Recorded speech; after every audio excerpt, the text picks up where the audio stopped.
We're back here on the platform in this special program, and every weekend we are running a special piece on Nygard Key here on JCN.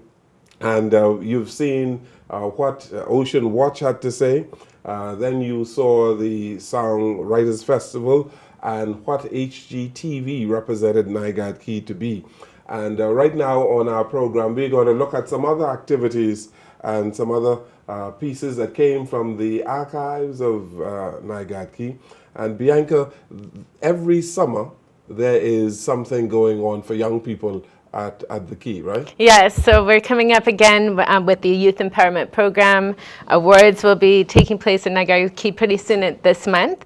But this is some other footage from the Royal Bahamas Police Force camp that came. But we have ongoing groups of children that come to Nygard Key, and those are really my favorite times.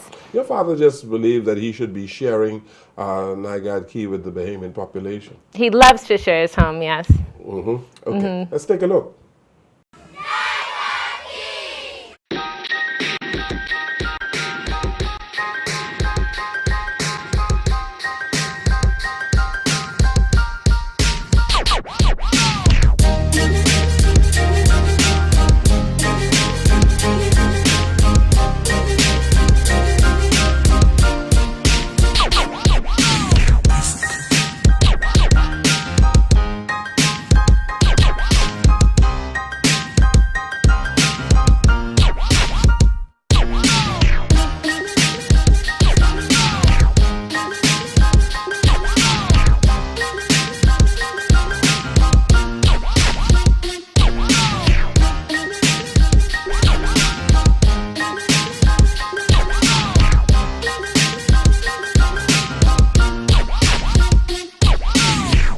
Welcome all you kids over here to Nygard Key. We've had Nygard Key here now for over 30 years. I started 30 years ago building this place. It's been a sort of welcoming part of my life. Every time I come over here, I've been able to create this beautiful place. Why I wanted to invite you particularly over here, and I've been doing this over many, many times now, is I wanted you kids to also see what is possible within our lifetime. I started personally from exactly the same position as you have been coming from the inner cities, except I was even poorer. What I wanted to expose to you was the fact that this kind of place is enjoyed and to be enjoyed by you and can be enjoyed by you, but you particularly have a beach of your own that's perhaps even more beautiful than this. It's over there. That beach all on that side called Clifton, that's your beach. You people own it. You people have it. Don't ever let it go. And I would love to see you guys have every party there every Sunday. In fact, I'm going to make a donation today to your people over here for the purpose of you being able to enjoy that beach every Sunday and have regularized events over here. And I'm going to have it bigger and bigger and bigger. And then I'm going to donate the check to you. Summer camp here, and then the police force over here, for having and for being able to continue on with these programs, and particularly continue on having a program over there. And I support it every which way. Thank you very much for coming. I appreciate having you over here. Thank you very much.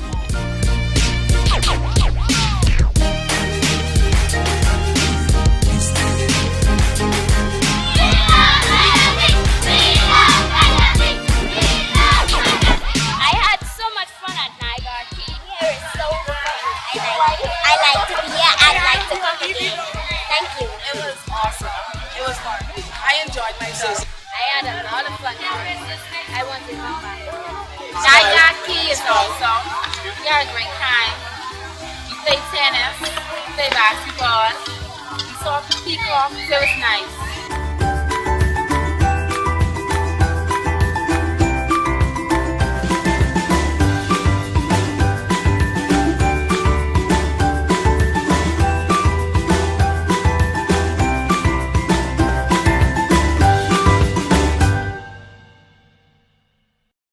Peter Nygard is a international celebrity, and he is seen all over the world, and he is revered around the world. and from time to time you would see him in Hollywood or you would see him in New York. And so Oprah Winfrey was very intrigued by Peter Nygard and developed quite a friendship with Peter Nygard. Isn't that right, Bianca? Yes, that's correct. When she came down here, she heard about him and she needed to send her crew out to videotape his home and get to know the man behind this mysterious house. Okay, so let's see what Oprah Winfrey and her show had to say about Peter Nygard and Nygard Key.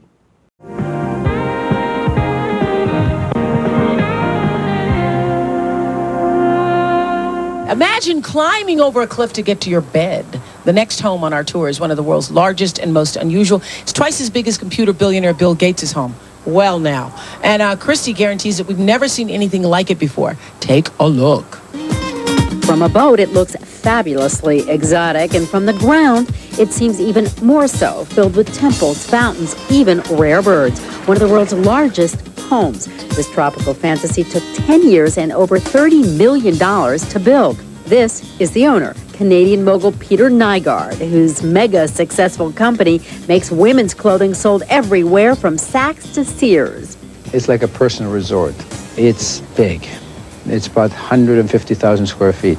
In fact, Peter's home is so big that guests need electric cars to move around the compound's 4 acres. You're going to drive into your house? We're going to drive into your house. Peter designed the place himself, ensuring that each of the 20 bedrooms has magnificent views.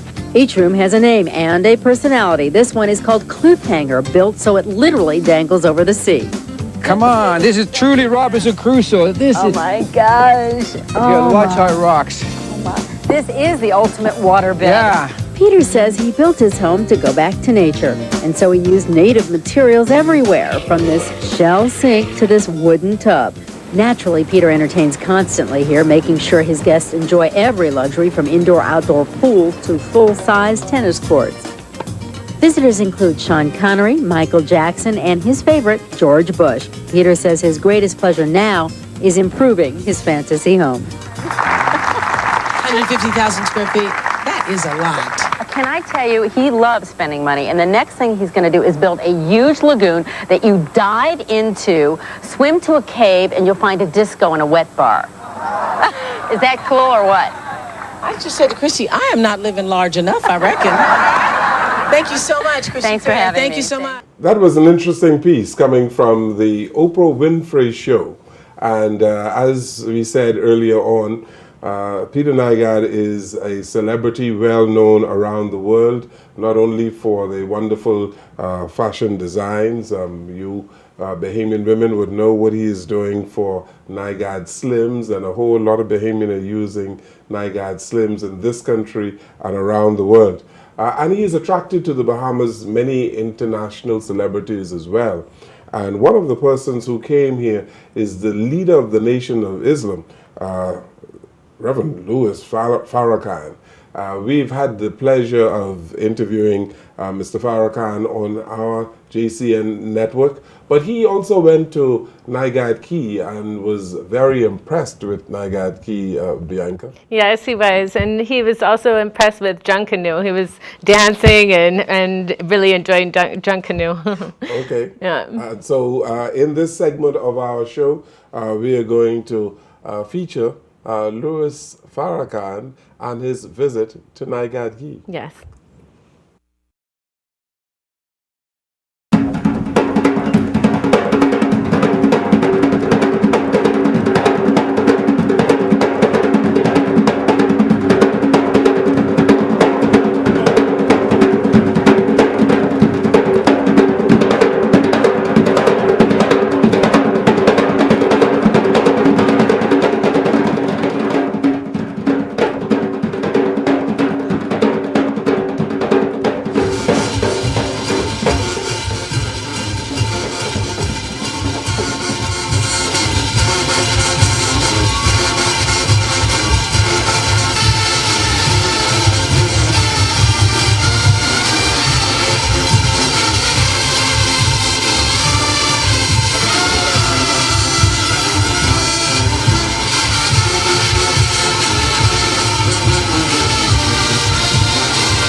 The name Peter Nygard has become synonymous with the Bahamian struggle. After all, not everyone that comes to our shores has the best of intentions. In a sea of investors and visitors alike, Peter Nygard is a beacon of hope for Bahamians everywhere. He has opened his home in the prestigious Liferkey gated community to countless Bahamians. Through sponsorship and philanthropy, he has helped many, many more.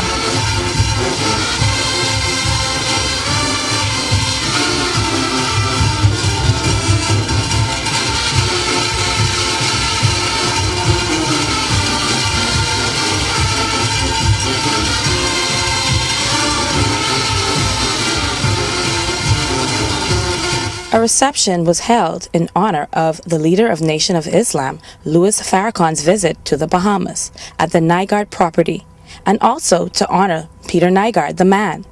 You're watching Island Pulse TV, and I'm your hostess, Elle Jackson. Join me for the highlights.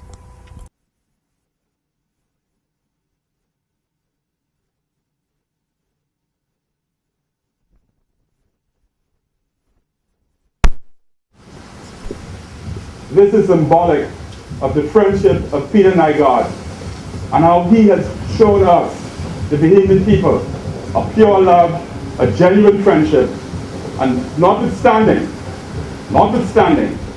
we know him as our brother.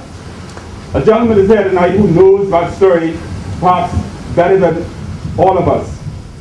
That gentleman is a code smith, a barrister in law, a champion of the Save Clifton fight, an Africanist at the pure heart, and I want to call Code Smith to open tonight's activities, ceremonies with a welcome address. Code Smith.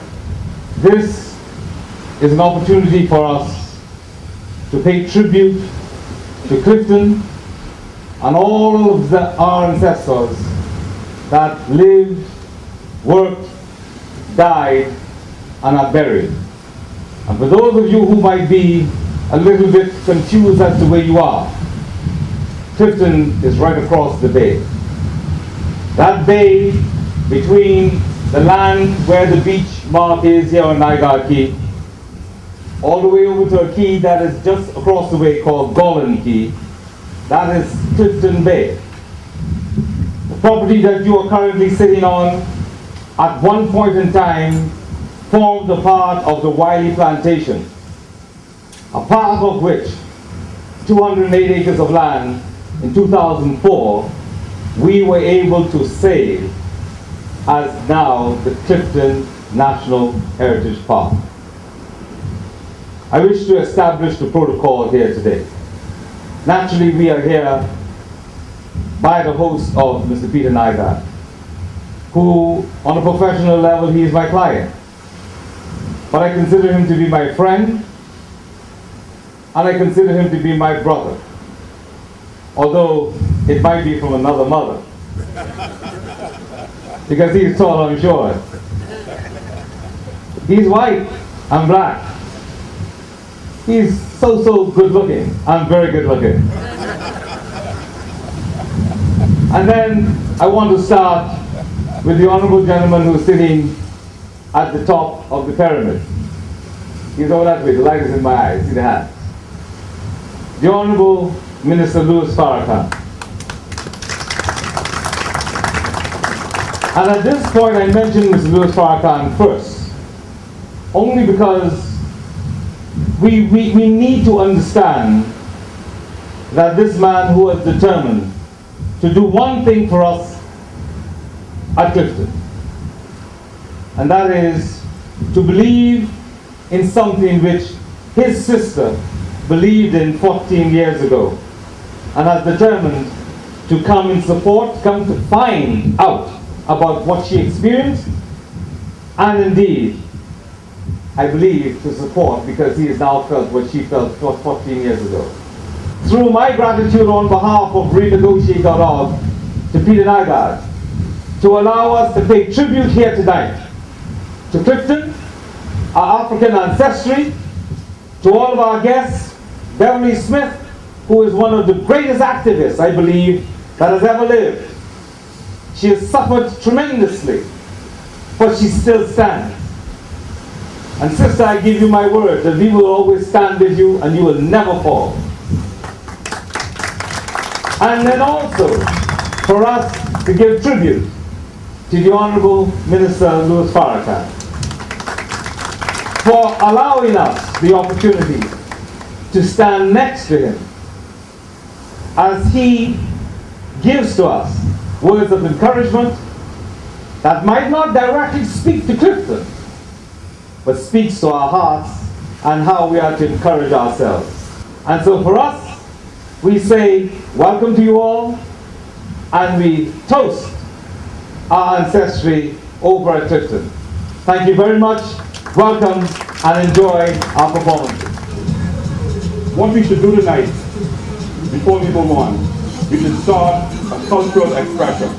Let us have the dance group Juice unit to perform, and then we move on.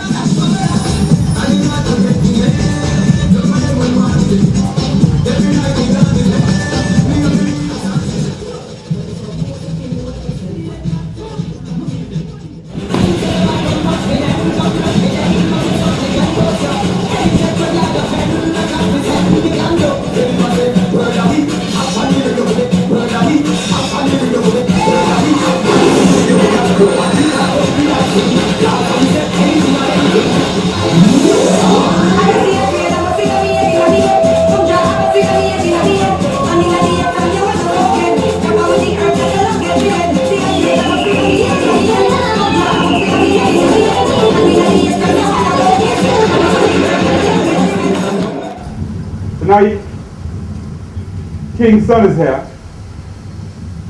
The Honorable Minister Shane Gibson. Peter Nygard, Mr. Louis Farrakhan, to my father, King Eric, and Flowers, and all of the other distinguished men and women here this evening.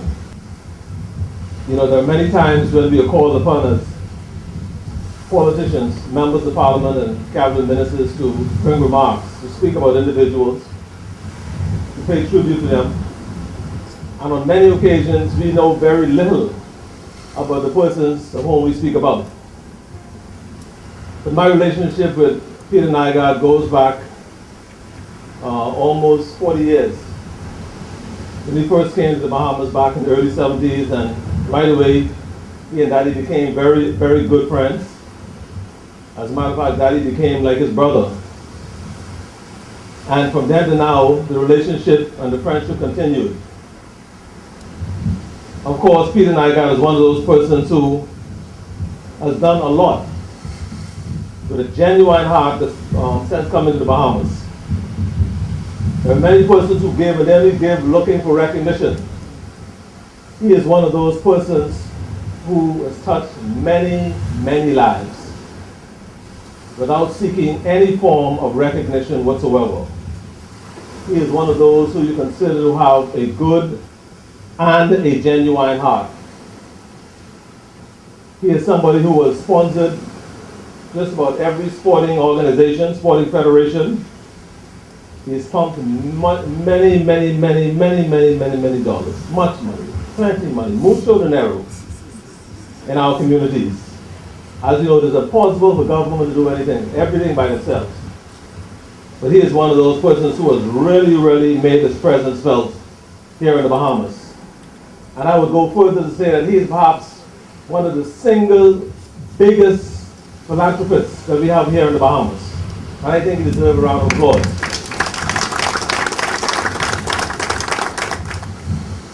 And so it gives me great pleasure to be here to pay tribute to him and to welcome Mr. Louis Farrakhan to the Bahamas. Ladies and gentlemen, Mr. Carlos Markey, Peter's brother, who has a special story to tell you about their relationship, their friendship, and what this represents to him. My relationship with Peter Nygard is a spiritual one. When I say that, I mean it from my heart. Because if it was not for Peter Nygard, Charles Collar Mackey would not be here today. In 2009, I was diagnosed with cancer, prostate cancer. It was shocking to me because I kept my body in shape. I said nothing could happen to me. I ate the right food. I was an athlete, baseball player at Florida A&M University, played professional ball in South America, and I believe in health and fitness. But I never forget the doctor called me at 9 o'clock and said, Mr. Mackey, I got the news from your results. I said, Doc, I'm in good health. He said, no, sir, you're not. You got cancer. And I was numb. And when the doctor told me that, I was lost. I called my mother late at night and said, Mom, I have cancer. And my sister, the praying young lady that she is, prayed for me while my mother listened. And when she finished, she said, Betty, let me talk to Junior. She said, I know you're hurt. I said, Mom, I don't know what to do. Daddy died of cancer. I got 9-year-old. What I'm going to do? She said, promise me you'll go to bed tonight and don't worry. I said, how can I not worry, Mama? She said, promise me that. I did. I got up and still worried. That Friday, I had a meeting with this gentleman, Peter Nygard. And I walked into his office. He ran to me and embraced me and said, brother, what's wrong? And I'm so shocked, I couldn't believe it. He said, what's wrong with you? I broke down and said, Peter, I got cancer. I don't know what to do. You know what he said to me? Don't worry, we will take care of that. And he did.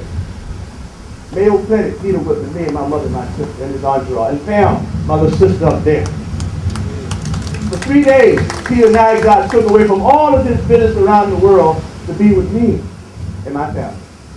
I always wanted a brother, and that was the brother God brought in my life. Because of that spiritual awakening that God brought this gentleman in my life, Peter is a blessed man. And I would tell anyone that there's not a bigger heart than Peter Nygard. And I thank God for making me be Peter God all my life. Thank you.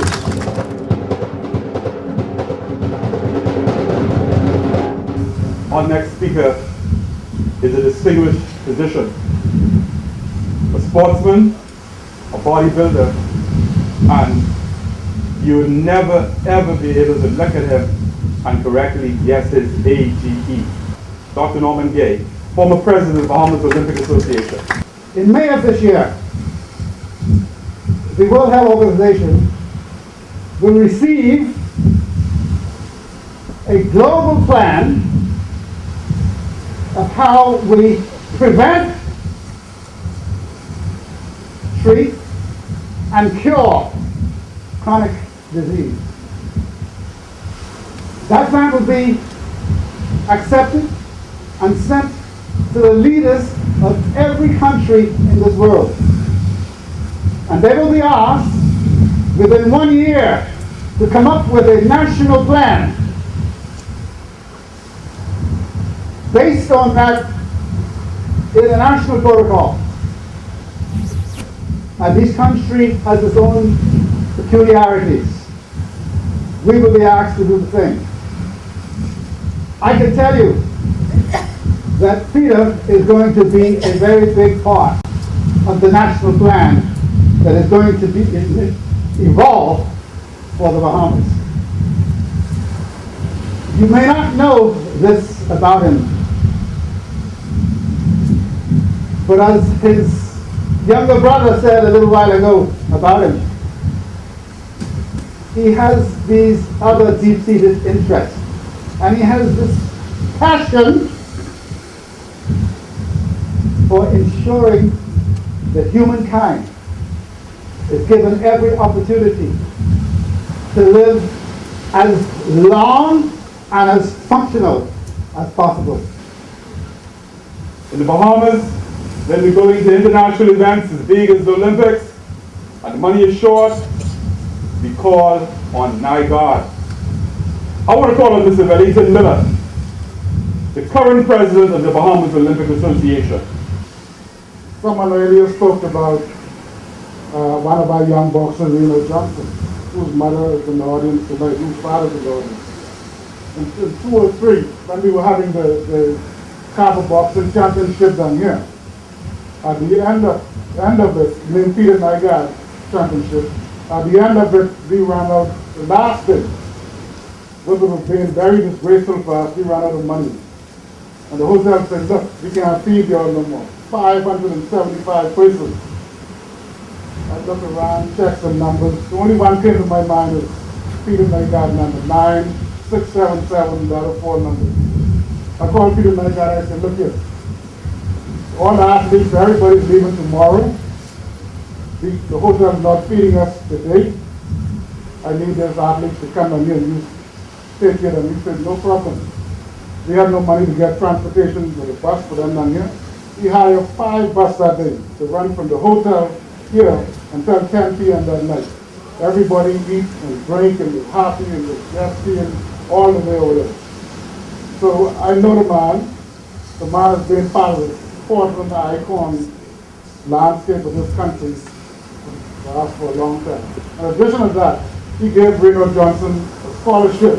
I believe that's the first, when it was the first boxer, I believe the first Bahamian athlete to get a full scholarship to Cuba to train.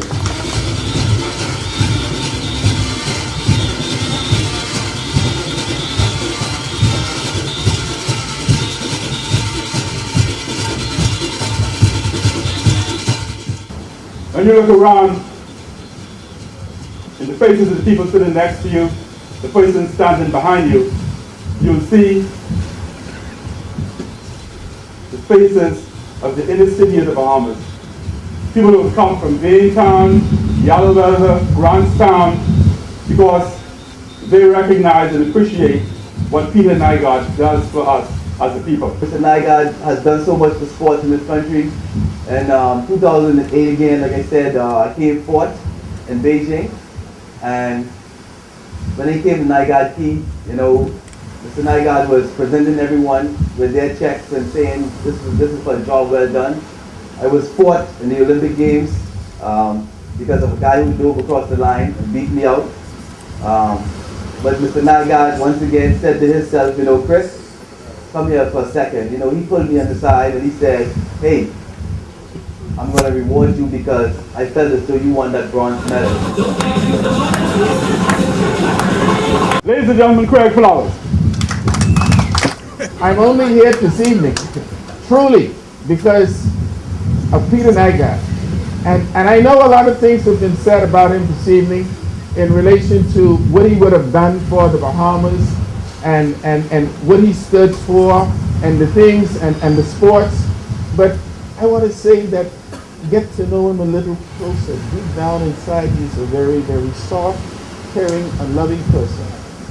If we all can understand how important that is when it comes to human beings, I think we would all be a little better off. In keeping with his character and passion for the preservation of Bahamian history, Mr. Nygard saw it fit to host a reception for spiritual leader Minister Louis Farrakhan, leader of the Nation of Islam, historian and activist. The evening included contributions from a number of entertainers, historians, freedom fighters, and direct descendants of the Wiley plantation at Clifton. Marietta Meadows Albury lived for a large part of her life on the Clifton plantation in one of those buildings we fought on Sunday. Ladies and gentlemen, Marietta Meadows Albury. I live on that property in the middle house for many years. I was 4 months old when I leave from that and come down to my dad's temple.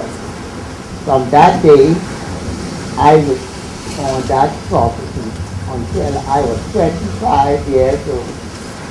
My daddy came sick, and that's why we moved from there. We're 3 here now. The Clifton Heritage Project entails the protection of some 208 acres of land that is said to have been occupied by descendants of the Wiley plantation, located at Clifton in western New Providence. This also includes birds and other wildlife as well. I want y'all to share with me and bring our ancestors right on this podium. I don't have much to say, and I don't have much time to say that in. So if you know the words of this song, we're going to sing 3 verses. And at the end, you're going to see why we sang it. Kumbaya, my Lord, Kumbaya, Kumbaya, my Lord, Kumbaya. Kumbaya, Lord, Kumbaya, oh Lord, Kumbaya. Thank you all for coming and thank you all for the support. I'm deeply, deeply moved. I had no idea, quite frankly, that I did all that. You know, it came actually from not from anyone having to say thank you. It came just from the heart. And when I hear all those testimonies, it just made me feel so very proud. So very proud that I could actually share this incredible amount of success that I have had, you know, with this wonderful nation and the people here. I thank you. It's really, I often make a speech about the fact that Nygard Key is all about sharing, you know, and sharing with the, really in fact, the chosen people that I chose. I came from Finland. We moved to Canada, immigrated. I spent a lot of my time in USA, but I chose Bahamas as my country. And I was so wonderfully accepted by so many of the people you heard tonight, you know, all the way from King Eric and through everybody that you heard. And then there's plenty more.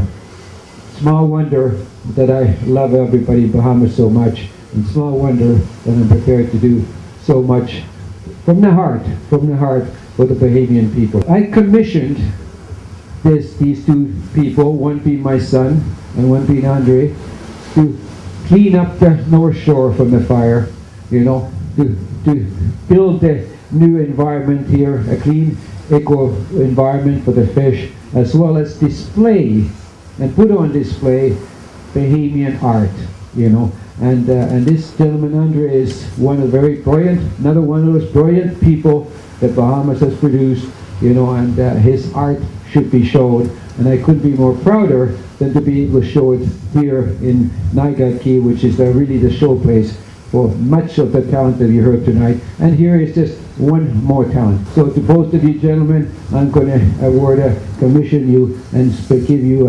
$250,000 to get the job done over there in the front. You know, so this is my more contribution to the Bahamas.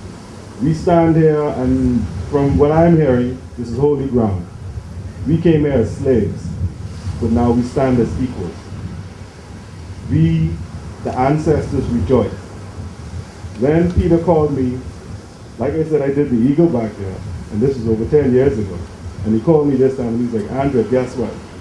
I want you to refurbish the reef and reconstruct, and what are you going to do? And I was like, okay, these are my ideas. Let me bounce them off the Kai, and he introduced me to Kai. And we have a saying in my family, if you want to know the tree, check the fruit. And if you ever had a chance to meet any of his kids, you would understand exactly who he is. I came to my dad a few months ago with the idea of doing a garden. And I asked him where we could do it. Originally, we were going to do it somewhere around here. And he said, no, I think actually we've got a piece of property that we haven't really been using. Let's try that. And I got full support from him. And I was able to work with a gentleman who's here tonight as well, an agricultural scientist named Dr. Leroy Santiago. And Dr. Santiago and I, with the support of my father, embarked on creating a organic, sustainable biofarm. So that's the idea. We're going to work together. We're going to get the best people that we can together. I'm going to do everything that I can, and we're going to document the process. We have the support of my father here, which is incredible. Brothers and sisters, we are very happy and honored to be here tonight. The Junkanoo, marvelous, marvelous. You got the old man trying to jump up again. I enjoyed so much being here. Usually whenever I go into a country or a city to speak, I go to my hotel, I go to the engagement, I come back, I have guests, and I teach, and I go to bed, and that's my life. But here I am in the Bahamas. I came to make a speech, but my beautiful sister Beverly Smith had something in mind for me, and she took me to Clifton Heritage National Park, and there I learned my purpose for being here was bigger than making a speech. I never knew of this wonderful man, Peter Nygard. And then I got a call that he wanted to offer us his plane to bring me from Belize to Nassau. And unfortunately, we didn't make that arrangement, but his plane met me in Miami and brought me here. And here I am in this beautiful place, and I heard all this wonderful testimony tonight to this man's spirit, this man's heart, this man's charity, this man's deep, abiding love for the Bahamas, for the Bahamian people, and for humanity. I looked in his eyes and he looked in mine. Sometimes, you know, you think you know people, but the Bible says you must discern the spirit, because man is more than flesh and blood. This is the house that the Spirit lives in. So when I shake your hand, I haven't really met you. I met the house that you live in. But when I become acquainted with the spirit of that person, then I know you for real. And when I met Mr. Nygard, I became acquainted with a spirit that I recognize. It's the spirit of goodness. It's the spirit of kindness. And the deepest spirit of all is the spirit of love.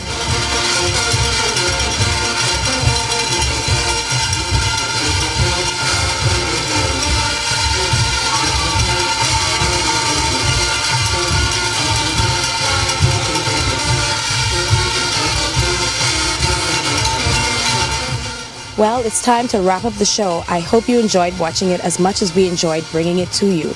It just speaks to Mr. Nygard's character. He made sure that you, the Bahamian public, got the real view of Mr. Farrakhan's visit, and I really, really hope you enjoyed it.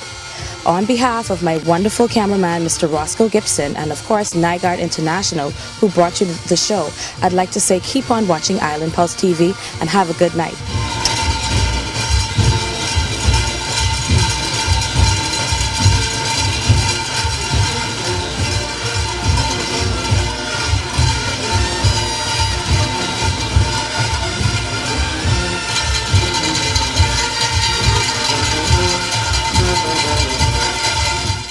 We're back here on the platform, and Bianca, in addition to saying what Louis Farrakhan had to say about the Bahamas and Nygard Key, there were many other testimonials, eh? Yes, it was really nice to be able to hear Chris Brown and how my dad's helped him, and other people give their testimony on my dad and what he's done for them and how much he means to them and his philanthropy in the Bahamas. This has been the